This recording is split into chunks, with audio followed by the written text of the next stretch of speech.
President Buhari inaugurates 2 strategic roads infrastructure in Imo State. I am delighted to witness this success story. There is no doubt that they will go a long way in making the life better for the people of Imo State.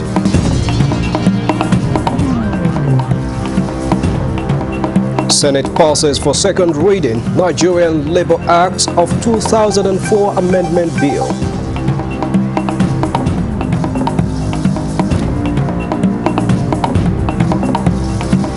Health experts in Good Morning Nigeria reassure Nigerians of the safety of COVID-19 vaccines. Is no direct cause and effect that they've established between this vaccine and the clotting disorders.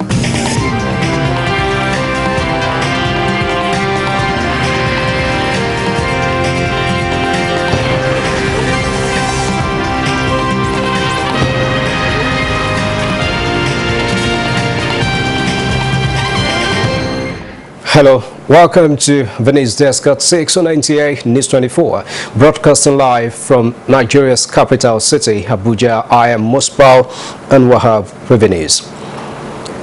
The chairman of the Economic and Financial Crimes Commission, EFCC, Abdurrashid Bawa, is assuring Nigerians that nothing will be left to chance in the renewed drive by the Commission under its watch to rid the country of economic and financial crimes undermining national development aspiration. Addressing newsmen after a strategic engagement with President Muhammadu Buhari, Mr. Bawa hinted that already financial institutions, especially bankers, have been given 3 months within which to declare their assets. We bring you details of that in our subsequent bulletins. 2 strategic roads infrastructure constructed by the Hope Uzodinma administration in Imo State have been inaugurated. President Muhammadu Buhari, who performed the ceremony, virtually described as gladdening that his administration's policies, as well as the manifesto of the governing All Progressives Congress (APC), greatly influenced the state government's resolve to make a difference. State House correspondent Adamu Sambo has the reports. The infrastructure projects, the Assumpta to Hospital Junction Road is the gateway to the south-south from the southeast, while the World Bank Federal Secretariat Road, named after President Muhammadu Buhari, is a major link between the residents of the densely populated area and the rest of Owerri, the state capital. The roads are part of the 46 infrastructure projects embarked upon by Governor Hope Uzodinma in his first year in office, with significant strides made towards their completion.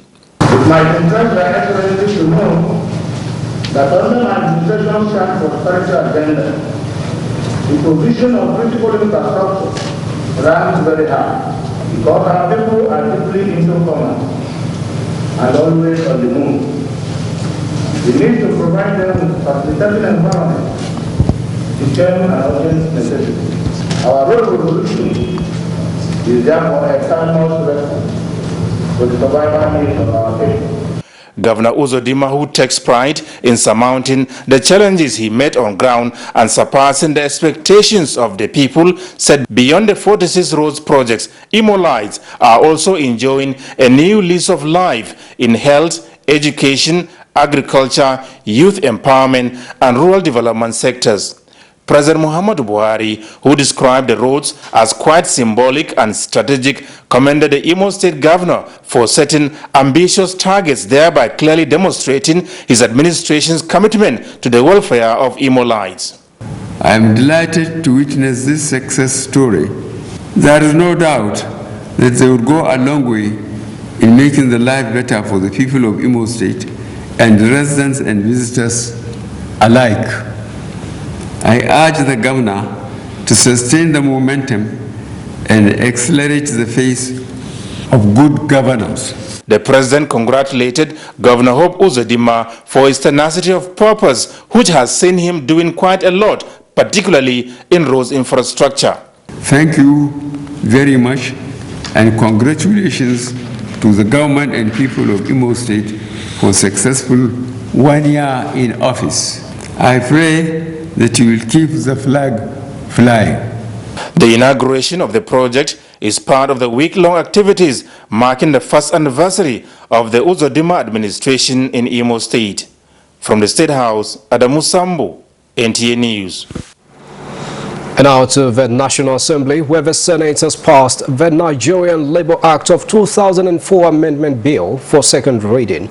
National Assembly correspondent Ignatius Unkwo reports that the bill seeks upward review of fines in the Act. While the Senate has taken various measures to ensure job creation in Nigeria, it has not ignored the need for the protection of the rights of those already in service. The process has commenced with the bill that seeks to amend Nigeria's labor law, which conversed increased fines and stiffer penalties for defaulters. The bill, sponsored by Senator Francis Onyewuchi, among other issues, seeks to check unlawful termination of contract. Fines in the Labour Act for offences relating to Section 21, breach of terms and conditions of employment as it relates to the wage hour, nature of employment, leave, contract of employment, among others. The present fine is 800 naira for first offense and 1,500 for second or subsequent offenses. The proposed fine is 500,000 and 1 million respectively. And he has highlighted among some of the ill treatment of workers that has to do with denial of maternity protection and employment of women, and of course employment of young persons in unreasonable circumstances. It will also show very clearly that we are very critical of anything that comes in the guise of slavery, because forced labor is what is start modern slavery today. I want the review to reflect the realities of what was then when this law was made in the first instance and what is today. The Federal University of Medical and Health Sciences in Ekiti State Establishment Bill, sponsored by Senator Opeyemi Bamidele, passed second reading. To offer to the general population, as a form of public service, the results of training and research in medicine and allied disciplines, and to foster the practical application of those results. Senate concurred on 3 bills. These include the Federal Capital Territory Health Insurance Agency Establishment Bill. From the National Assembly, Ignatius Unkwo, NTA News. And away from the National Assembly, the Director General World Trade Organization, Dr. Ngozi Okonjo-Iweala, says her office will continue to support the federal government to ensure more medical facilities, including vaccines, are made available for the country. Dr. Okonjo-Iweala stated this when she led her team from Geneva on a courtesy visit to the Secretary to the Government of the Federation. Kenneth Nanim reports. Dr. Ngozi Okonjo-Iweala assumed duty as the Director General of World Trade Organization about 2 weeks ago and is on a week walking visit to her home country, Nigeria. The new WTO DG is thankful to President Muhammadu Buhari and Nigerians for the support given to her to attain such position. She pledged the commitment of the World Trade Organization to ensure a review of export restrictions occasioned by COVID-19 with a view to enable member countries have access to medical supplies needed to contain coronavirus. There were 91 countries at the beginning who had restrictions and prohibitions on export of medical supplies and equipment. We are now down to 59. So we've reduced considerably, but it's still too many in my view. So one of the things the WTO can do is to work with members to reduce these export restrictions. Secretary to the Government of the Federation, Boss Mustafa, acknowledged Dr. Ngozi Okonjo-Iweala's track records, which brought her to the international scene, and expressed the confidence that she will bring her wealth of experience to bear for the country to benefit in the global trade and investment businesses.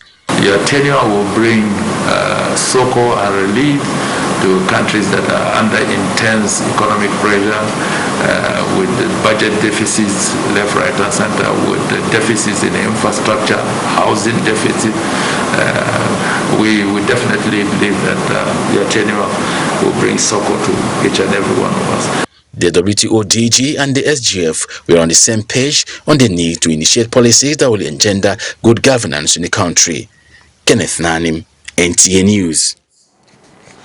And similarly, Director General of the World Trade Organization, Dr. Ngozi Okonjo-Iweala, says the African Continental Free Trade Area Agreement has given Nigeria an opportunity to revive a pharmaceutical industry occasioned by the gaps pronounced by the COVID-19 pandemic. She was speaking at the Central Bank of Nigeria CBN headquarters, where she was received by the Governor, Godwin Emefiele, who expressed determination of the regulator as well as government to address inefficiencies that resulted in the closure of facilities. Manufacturers of pharmaceuticals have the appropriate environment they need. We've now seen what happens. If you have this pandemic and you don't have some ability to provide, you have to wait. Sometimes in a queue where there's supply scarcity. And we've been pushing and pushing through COVAX, but you see everybody is demanding these vaccines. So I think, and medicines, I think we must learn the lessons now, because there'll be another pandemic in the future. What are we going to do now to establish the capacity, reinvite investment into that sector? We would need the support of institutions like yourself to work with us. We may have faltered in a few areas, I'm not going to deny that. We will be willing to engage with you in areas where we have concerns. And if those concerns are addressed, I want to assure you, Madam DG, that we will work with you.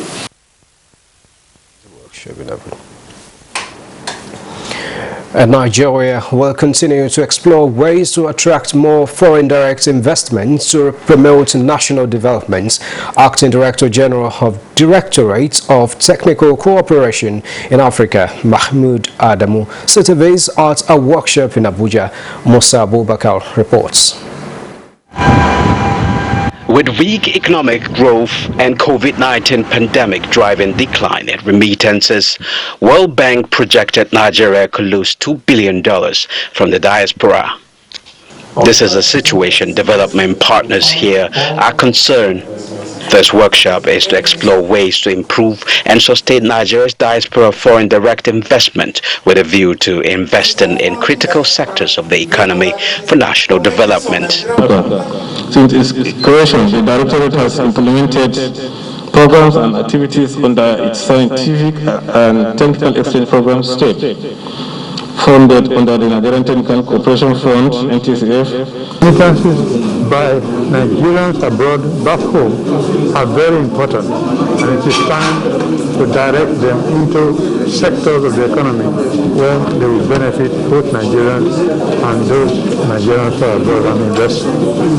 Yes, there has been some reduction in diaspora remittances, but it is not as much as the 20% that was initially thought of.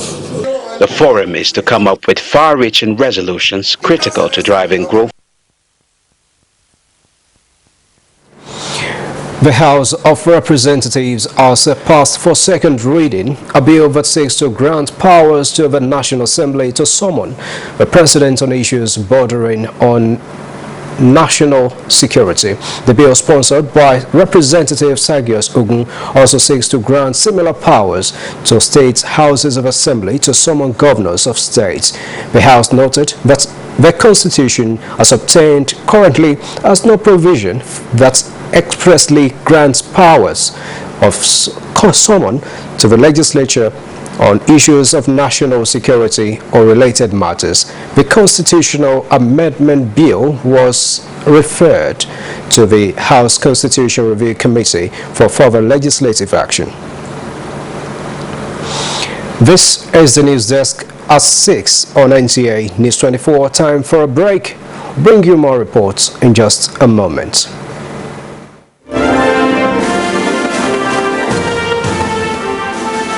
Advertising your goods and services on the right channel gives you an edge over your competitors. NTA News 24 has all the platforms for your target audience. The station is on DSTV channel 419, GoTV channel 46, StarTimes channel 101, and Free TV channel 703.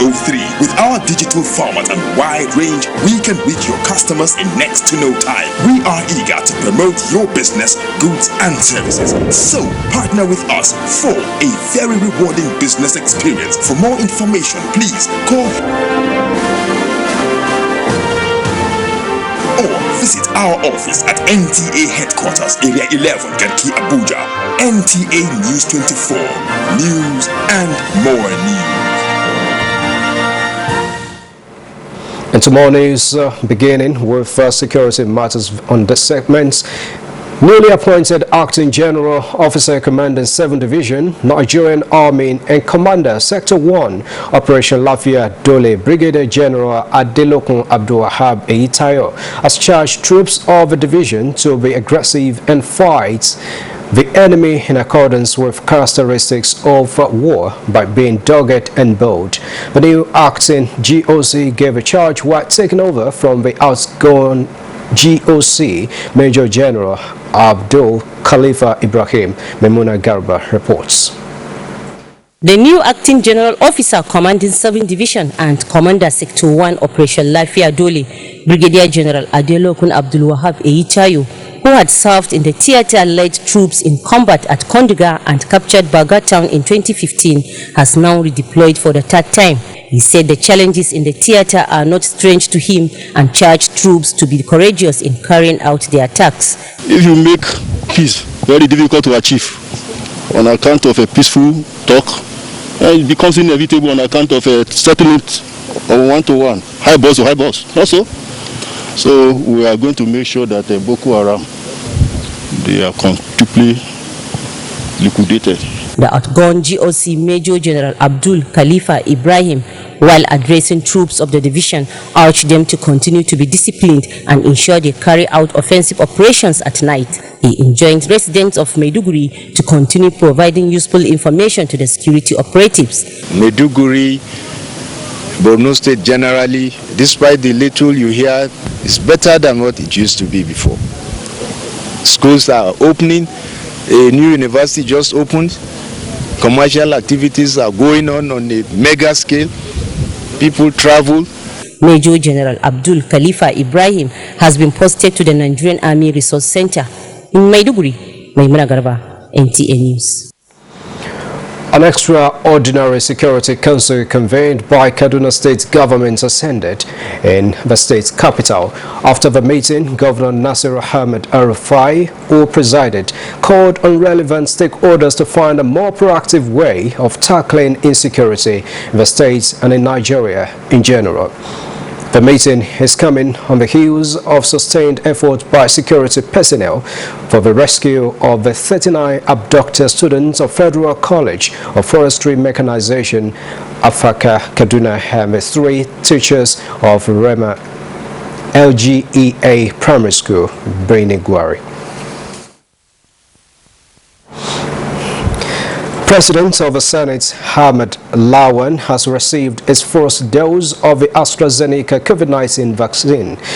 Senator Lawan, who received the vaccine after Tuesday's plenary, reiterated his conviction that the vaccine is the best way to go in mitigating the scourge. He advised those within the eligibility brackets as outlined by the Presidential Task Force on COVID-19 to take advantage of federal government's commitments and get vaccinated. Especially those within the range specified by the health authorities and those at the front lines, that we make ourselves available. We need to reach out to the people. We should convince them.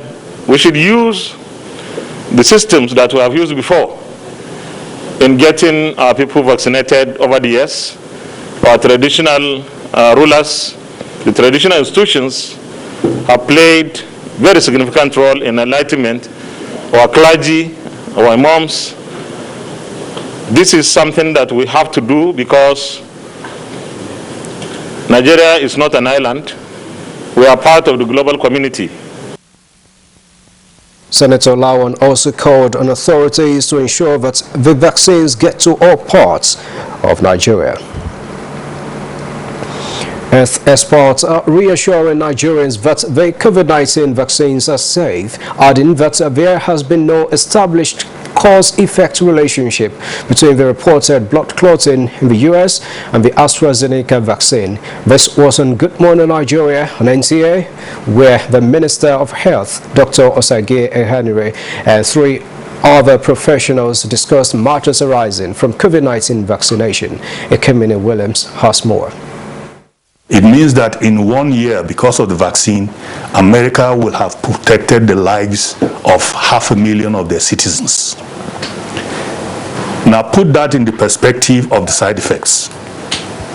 The serious side effects that have been reported in the United States as a result of COVID-19, not deaths, just serious side effects, is less than 200. Dr. Tunji Funsho, Chairman, Nigeria Polio Plus Committee of Rotary International, illustrates with the death rates arising from COVID-19 in the United States, which is about 500,000, compares with the 200,000 reports of side effects arising from the AstraZeneca vaccination. With this, there was a consensus by guests on the program that the benefits of the vaccination far outweighs the purported blood clots and other conspiracy theories associated with the COVID-19 vaccines. We have not, as far as I know, recorded one death due to COVID-19 vaccine. There is no direct cause and effect that they've established between this vaccine and the clotting disorders that have been reported. So they are at the point where they are still investigating. Dr. Simon Agwali, a virologist who joined the program via Zoom, suggested ramping up of local manufacturing capacity to achieve healthcare immunity. He advises governments to engage the African Union to ensure adequate supply of the first generation of vaccines. There are 2 companies in the country, for example, that are working to produce vaccines locally. The government needs to sit with these people and say, how can you produce produce COVID vaccines for us? What do you need? Yes, we are working on that. We're trying to find the sponsors for clinical trials, 1, 2, 3. But in the meantime, we have to get our people vaccinated. So we have to work on 2 tracks. The experts, however, added that until a 70% health immunity through vaccination is achieved in Nigeria, the best immunity remains the non-pharmaceutical measures, including wearing of the face mask. In Abuja, Ekemini Williams, NTA News. And in sport, FIFA President, Asia Confederation, Japan Football Association felicitates with Amaju Pinnick and Floyd Mayweather to help Joshua prepare for Tyson Fury fight. Let's join Buto Mueller on the sport desk.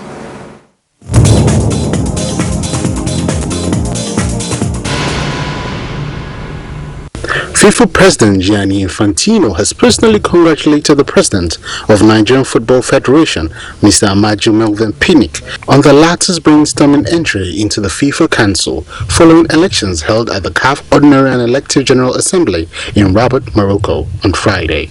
In the same vein, former FIFA presidential candidate and FIFA Senior Vice President Salman bin Ibrahim Al Khalifa, who is President of the Asian Football Federation, also congratulated the new FIFA Council member, saying he is confident that he will make valuable contributions for the further development of football in the continent and the world. On his part, President of the Japan Football Association and FIFA Council member Tashima Kozo wrote, "With your dedication and passion for football, I am confident your contribution will greatly further prosperity of football in the world during these challenging times." Pinnick, who is also a member of the organizing committee for FIFA competitions, swept aside incumbent Walter Yamilandu by 43 votes to 8 at the elections held in Rabat, and is now only the 3rd Nigerian to take a seat on world football's highest highest decision-making organ. In other news, Floyd Mayweather plans to work with Anthony Joshua ahead of his £200 million mega fight with Tyson Fury. Mayweather was ringside last December to watch Joshua retain his heavyweight world titles by knocking out Kubrat Pulev. He was heard offering tactical advice during the fight and visited the champion's dressing room afterwards. And as Joshua and Fury finally put pen to paper on their proposed undisputed fight, Mayweather revealed he will reunite with the once beaten Londoner.